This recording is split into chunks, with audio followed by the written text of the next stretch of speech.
Hello दोस्तों, बात करते हैं उत्तराखंड का एलटी शिक्षा भर्ती में जो सेशन हमारा चला हुआ है सीडीपी का, यानी कि चाइल्ड डेवलपमेंट वाला टीचिंग एप्टीट्यूड का जो सेक्शन चला हुआ है, जिसमें आज हम 15 पार्ट करेंगे। 14 पार्ट आप लोगों ने प्लेलिस्ट में देख लिए होंगे, नहीं देखे तो जाकर देखें। बहुत ही इंपॉर्टेंट क्वेश्चन स्टार्ट करें हमने, और इसमें आज हम करने वाले हैं 301 से स्टार्ट। ठीक है, 300 क्वेश्चन कर दिए हमने, और ये आपके सिलेबस बेस्ड पे जितने भी क्वेश्चन है ना, सारे के सारे सिलेबस बेस्ड पे हैं। बहुत ही इंपॉर्टेंट है, ऐसा नहीं कि आपका जो है बिना सिलेबस के करा रहा हूँ मैं। बहुत ही मोस्ट इंपॉर्टेंट है।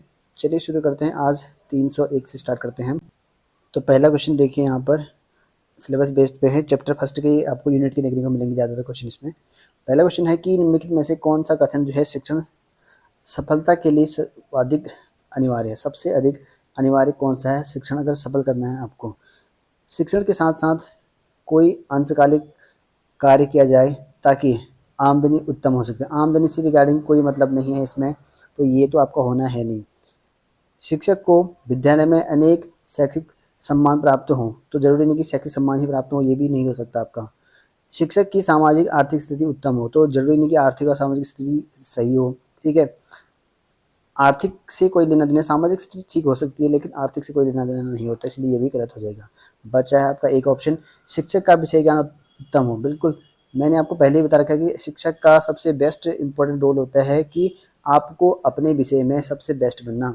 इसीलिए 50 नंबर का आपका यहाँ पर सीडीपी है, 50 मतलब जीके जीएस है, और 50 नंबर का आपका सब्जेक्ट है। अगर सब्जेक्टिव में आपके अच्छा खासा कर लिया तो यहाँ तो नॉर्मली सभी लोग करेंगे, और इसीलिए सब्जेक्ट में आपको बेस्ट बनना ही पड़ेगा।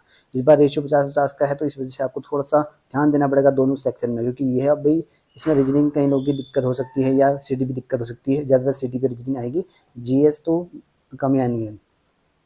अगला है, निम्न में से बताना है आपको कि न्यूनतम प्रभावी विधि। तो सबसे कम प्रभावी जो विधि होती है वो कौन सी होती है। समस्या समाधान है, वाद विवाद है, कक्षा में रटना है, पैनल विश्वास विमर्श। तो सबसे कम पूछा गया है। समस्या समाधान बहुत बार होता है, ठीक है, ये प्रभावी बहुत इंपॉर्टेंट है। वाद विवाद ये भी होना ही चाहिए ताकि इसका बच्चों का ज्ञान बढ़े। ठीक है, विचार विमर्श ये भी अपना आइडिया ये भी होना ही चाहिए, लेकिन रटना जरूरी नहीं है, तो ये आपका सी ऑप्शन हो जाएगा। अगला क्वेश्चन है कि छात्रों का जो है यहाँ पर निरंतर आंतरिक मूल्यांकन होना चाहिए। तो निरंतर आंतरिक मूल्यांकन होना चाहिए। सीसीई वाला क्वेश्चन भी आपको इसमें देखने को मिल रहे हैं। तो क्यों होना चाहिए, तो एक अध्यापक को छात्रों को प्रकृति का ज्ञान कराएगा। ठीक है, सही हो सकता है। छात्रों को व्यर्थ की गतिविधियों में से बचाएं, व्यर्थ की गतिविधि नहीं होनी चाहिए, ये भी लगभग ठीक है जैसा कह रहा है। छात्रों को अपनी कमजोरी का ज्ञान हो, ठीक है, ज्ञान होगा। छात्रों को अपनी कमजोरी का ज्ञान हो, ये उतना जरूरी, ठीक है। ये ठीक है, ये भी ठीक है। अब शिक्षण प्रक्रिया सजीव रहेगी। देखो क्या कह रहा है, छात्रों को निरंतर आंतरिक मूल्यांकन होना चाहिए, मतलब किस तरह का आंतरिक मूल्यांकन करना चाहिए उनका। बेस्ट ऑप्शन ढूंढना है। चारों ऑप्शन बिल्कुल सही लग रहे हैं मुझे तो, ठीक है, आपको भी सब के सब अच्छे लग रहे होंगे। लेकिन क्वेश्चन क्या है, क्वेश्चन को समझिए पहले कि छात्रों का निरंतर आंतरिक मूल्यांकन होना चाहिए, मतलब निरंतर आंतरिक मूल्यांकन क्यों होना चाहिए।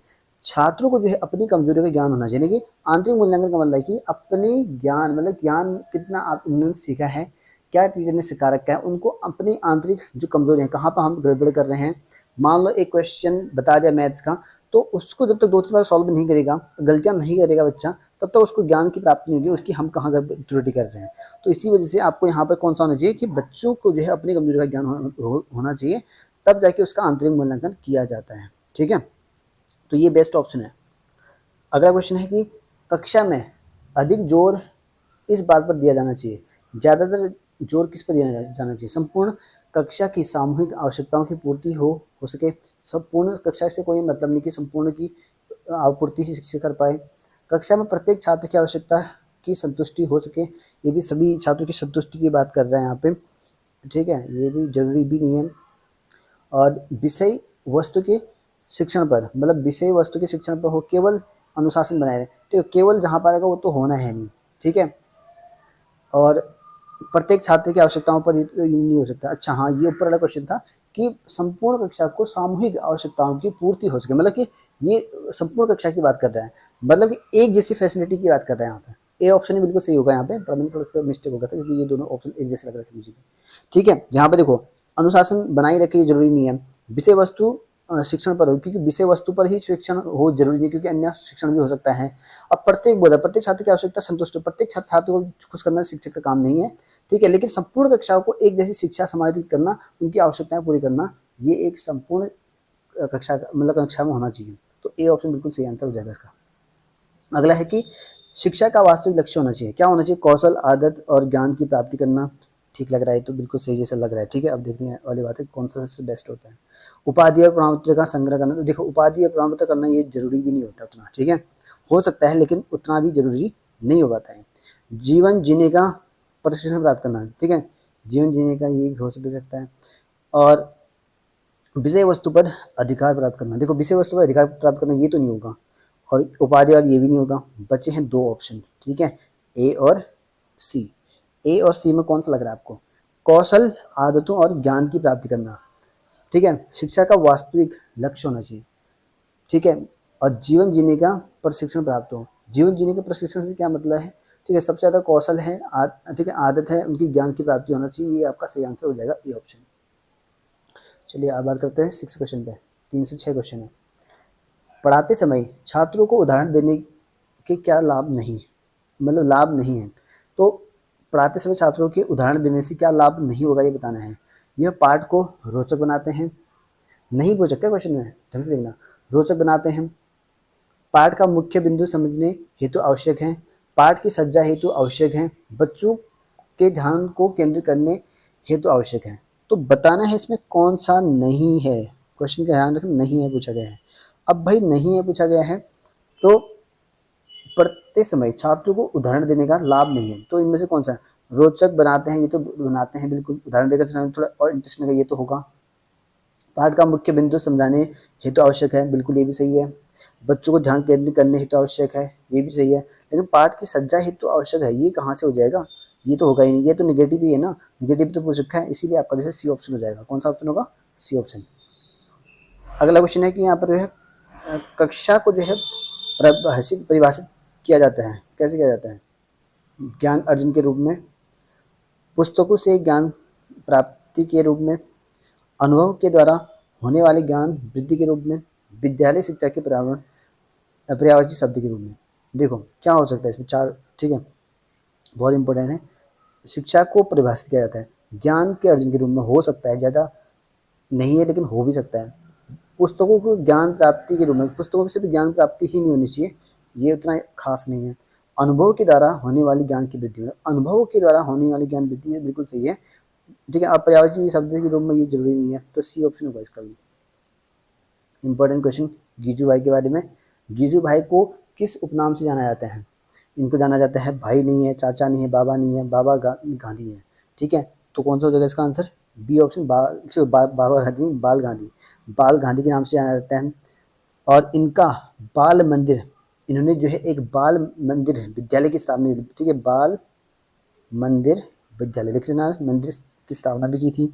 बहुत इफेक्टिव माना जाता है, इनकी जो शिक्षा दर्शन होती है, इनका जो दर्शन माना जाता है वो माना जाता है जीवन व्यापी प्रक्रिया पर। इनका जो शिक्षा दर्शन माना जाता है कौन सा माना जाता है? जीवन व्यापी प्रक्रिया पर। और इन्होंने एक ये भी स्टेटमेंट दिया था, इनके अनुसार ये भी कहा गया, ये इंपॉर्टेंट क्वेश्चन है कि शिक्षा जो है यहाँ पर अंतरात्मा की भूख है। इंपॉर्टेंट स्टेटमेंट है, किसने कहा था कि शिक्षा अंतरात्मा की भूख है? कौन सा आएगा? गीजू भाई, ठीक है, गीजू भाई ने कहा था भाई। कौन है? शिक्षा क्या है? जीवन का व्यापी, जीवन का क्या है? अंतरात्मा की भूख है, मतलब कि अंतरात्मा की भूख शिक्षा को कहा था इन्होंने, बहुत इंपॉर्टेंट है, ये आया है कहीं जगह पर। और इनके कुछ बुक्स के नाम है वो भी आपको याद होने चाहिए। बाल शिक्षा का जनक भी इन्हीं को कहते हैं, ठीक है, बाल शिक्षा का जनक इन्हीं को है, बाल शिक्षा का जनक। इनकी बुक का नाम, दो बुक तो आपको अच्छे से याद रखना है, एक तो प्राथमिक शाला, ठीक है, प्राथमिक शाला, और दूसरा है आपका दीवा स्वप्न। दीवा स्वप्न और प्राथमिक शाला, दो बुक्स हैं, दोनों को रट लेना आपको, आना ही आना पक्का है, ठीक है। अगर गीजू के बारे में पूछा आएगा तो इससे ज़्यादा नहीं आ सकता है कि उनका जो विद्यालय था कौन सा था, दूसरा उनकी अनुसार शिक्षा को क्या मानते थे, दूसरा उनका शिक्षा दर्शन पर क्या प्रभाव था, क्या था, तीसरा बुक के नेम, ये तीनों मैंने बता दिए आपको, 3-4। तो ये भी आ सकता है आपका उपनाम क्या था? बाल गांधी था, गीजूभाई का शैक्षिक चिंतन का आधार कौन सा था? शैक्षिक चिंतन का आधार वो किस पर ज्यादा बल देते थे? शिशु शिक्षा पर, क्योंकि बाल शिक्षा पर ही ज्यादा बल देते हैं। माध्यमिक हो नहीं सकता, उच्च माध्यमिक उच्च शिक्षा नहीं हो सकता, गृह शिक्षा हो नहीं सकता है, उनने बाल शिक्षा पर ज्यादा फोकस किया था। ठीक है, इसीलिए आपको डी ऑप्शन हो जाएगा। अगला क्वेश्चन है कि गीजूभाई लिखित पुस्तक का नाम, गीजूभाई के द्वारा लिखित पुस्तक अभी बताया था मैंने, दीवार स्वप्न, बहुत इंपॉर्टेंट है, इसको याद रख लेना। साथ में प्राथमिक शाला, ये भी नोट कर लेना, बहुत इंपॉर्टेंट, दोनों के दोनों पूछे गए, दोनों के दोनों, ऐसा नहीं कि हवा में बता रहा हूँ मैं यहाँ पे। मानववाद में शिक्षक का स्थान कैसा है? मानववाद में बताना है शिक्षक का स्थान, तो ये आपका स्वपरिवार, ठीक है, सर्वोपरि है, सर्वोत्तम भी है, सृजनशील भी है, सभी होते हैं, डी ऑप्शन हो जाएगा। अगला है कि मानवतावाद के किस अनुशासन पर बल दिया? तो मानवतावाद पर जो है कौन से शिक्षा पर बल दिया है? यह आपका दिया है आपका आत्म अनुशासन पर, तो आपको बी ऑप्शन हो जाएगा। स्वामी विवेकानंद शिक्षा की सर्वश्रेष्ठ विधि किसे माना जाता है? स्वामी विवेकानंद का मैंने ऑलरेडी बताया हुआ है, आपका योग पर माना जाता है उनका, ए ऑप्शन। अगला है कि मानव बनाने की शिक्षा, यानी कि मैन मेकिंग एजुकेशन के प्रवर्तक, बहुत बहुत इंपॉर्टेंट, इसको जरूर नोट डाउन कर लेना। ये भी आपका स्वामी विवेकानंद, पहले बता रखा मैंने आपका, ठीक है। मैन मेकिंग एजुकेशन किस पर है? स्वामी विवेकानंद, योग शिक्षा स्वामी विवेकानंद, ठीक है। शिकागो में 1938 में धर्म सम्मेलन में भाग लिया था उन्होंने, कितना था 19, एक मिनट भूल गया मैं, 1893 है, ठीक है, 1893 में, एक बार कमेंट कर लेना, ठीक है नहीं थोड़ा कंफ्यूजन हो रहा है मुझे भी, मेरे ख्याल से 1893 पे ही धर्म सम्मेलन लिया था शिकागो में। एक बार कमेंट कर लेना, ठीक है, मुझे भी थोड़ा सा डाउट दिख रहा है। अगला क्वेश्चन है कि मारिया मोंटेसरी द्वारा प्रतिपादित की गई पद्धति, ठीक है, ये था आपका मोंटेसरी पद्धति, काफ़ी इंपॉर्टेंट है। डाल्टन विधि, ठेका विधि किसका था? प्रोजेक्ट किलपैट्रिक का, ठीक है। ये आपके शिक्षण विधि वाले प्रश्न जरूर आते हैं, ठीक है, इनको आपको याद कर लेना है, ठीक है। परियोजना विधि, प्रोजेक्ट मेथड किसका है? किलपैट्रिक का है, ठीक है। और जैसे किंडरगार्टन होता है, फ्रोबेल का है, आगमन अरस्तु का है, बहुत सारे प्रश्नावली वुडवर्थ का है, ठीक है। नाटक विधि, ठीक है, मोरिक की है, ठीक है। वैज्ञानिक विधि, वैज्ञानिक बुनियादी है शिक्षा, महात्मा गांधी का है, ठीक है। तो इस तरह के क्वेश्चन आपके आ जाते हैं बहुत ज़्यादा। और ह्यूरिस्टिक को ही अनुवेक्षण कहते हैं, ह्यूरिस्टिक पद्धति, अनुवेक्षण विधि या खोज विधि, ठीक है, आर्मस्ट्रांग का है, इसको कई नाम से जाना जाता है, ठीक है, बहुत इंपॉर्टेंट है। अगला है बालक की शिक्षा में खेल प्रणाली का प्रबल समर्थक है, तो खेल विधि किसका था भाई? खेल विधि का पूछ रखा है यहाँ पे, ठीक है। तो खेल विधि का किसका था आपको पता होना चाहिए, ये आपका हेनरी, ठीक है, कोल्डवेल कुक, ठीक है, इसका था। काफ़ी इंपॉर्टेंट है, खेल विधि का बहुत ज़्यादा इंपॉर्टेंट रोल है, और इससे क्वेश्चन काफ़ी ज़्यादा पूछा जाता है, ठीक है। मैंने प्लेवे मेथड जो होते हैं आपका हेनरी, ठीक है, कुक का था, बैकवेल का। और नेक्स्ट क्वेश्चन है कि खेल गेटों और उपहारों द्वारा शिक्षा दी जाती है, तो ये सिंपल सी बात है, आपका जो है किंडरगार्टन पद्धति के द्वारा दी जाती है, तो किंडरगार्टन फ्रोबेल के द्वारा दिया गया था, ये आपको पता होना चाहिए। अगला है कि खेल, अच्छा 18 क्वेश्चन देखते हैं यहाँ पर।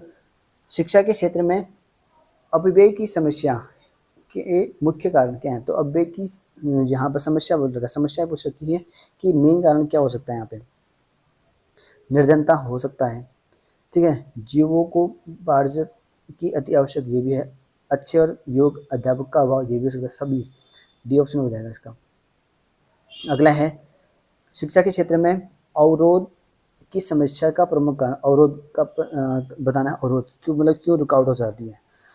अनुपयुक्त पाठ्यक्रम, बिल्कुल सही है। छात्रों का जो है अधिक होना, ये भी सही है।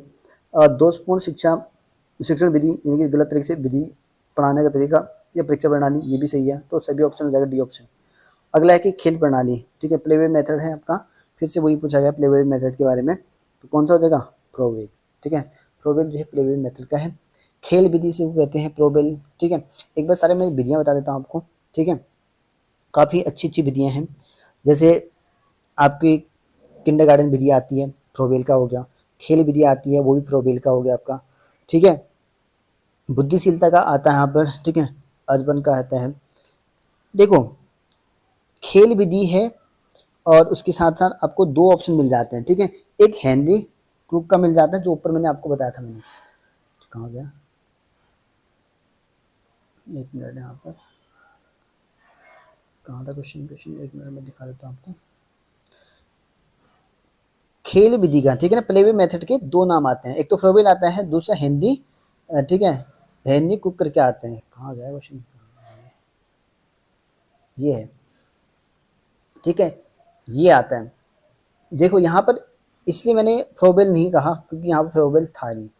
खेल विधि का इसलिए मैंने हेनरी कुक का कहा, और यहाँ पर खेल विधि, वही क्वेश्चन आया था, कहाँ गया, ये भी खेल विधि है, खेल प्रणाली, यहाँ पर फ्रोबेल है।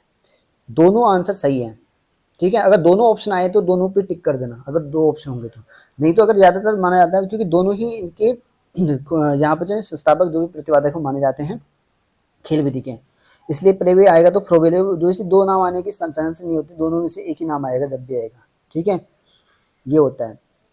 और दोनों आ गए हैं तो दोनों में तो उनमें से बोथ लिखाएगा ऑप्शन का, ठीक है, ये हो सकता है। अगर नहीं आता है तो अब एक पर टिक कर देना, दोनों आंसर सही है, क्योंकि क्वेश्चन लेट हो सकता है या उसमें बोनस अंक मिल सकते हैं, इसीलिए आपको ये ध्यान रखना है। बुद्धिशीलता का हो जाएगा आपका अजबर, प्रोजेक्ट मेथड, प्रयोगशाला मेथड कहते हैं इसको, प्रोजेक्ट मेथड कहते हैं, किलपैट्रिक का हो गया। उसके बाद आता है आपका अनुवेक्षण, खोज, ह्यूरिस्टिक, इसका किसका होता है, आर्मस्ट्रांग का हो जाता है। सूक्ष्म शिक्षण, ठीक है, एलियन का हो जाता है सूक्ष्म शिक्षण, ठीक है, माइक्रो टीचिंग जिसको बोलते हैं। प्रश्न उत्तर होते हैं सुकरात की हो जाती है। वैज्ञानिक विधि वैकन की हो जाती है। नाटक होता है मोरनी का हो जाता है। प्लेवे, ठीक है, रोल, ठीक है, नाटक विधि रोल हो जाती है, प्लेवे नहीं, रोल, प्लेवे तो हो जाएगा खेल विधि, ठीक है। नाटक विधि मोरनी, रोलवे जिसको बोलते हैं। मंथन विधि, ठीक है, ऑसबर्न का हो जाएगा। संवाद विधि प्लेटो का, संवाद विधि प्लेटो का है। प्रश्नावली विधि वुडवर्थ का, प्लेटो तो आपके उसमें है भी, ठीक है। समाज विधि विधि मोरेनी की समाज विधि, ठीक है। उसके बाद रेखी अभिग्रहित अनु, ये स्किनर का हो जाएगा। साखी वाला आपका, ठीक है, थॉर्नडाइक का होगा। नेक्स्ट है कि आपका अगर अन्य बहुत सारे खेल है वैसे तो, जितना बताओ उतना कम है वैसे। जैसे सबसे ज़्यादा यूनिट मेथड आता है, इकाई विधि आती है, ठीक है, ये भी मोरिनी के हैं, काफ़ी इंपॉर्टेंट है, ये वाला भी आ जाते हैं। अनुक्रम विधि आ जाता है यहाँ पर, ठीक है, अनुक्रम विधि भी आती है, ठीक है, अल्बर्ट बंड्रो का है अनुक्रम विधि। मंथन विधि आ जाती है आपकी, ओसबर्ग का अभी बताया मैंने थोड़ी देर पहले। तो ये सारी सारी खेल विधियाँ हैं, आपको मतलब ये विधियाँ हैं, शिक्षण विधियाँ, ये आपके प्रश्न आएंगे और ये चैप्टर में भी हैं।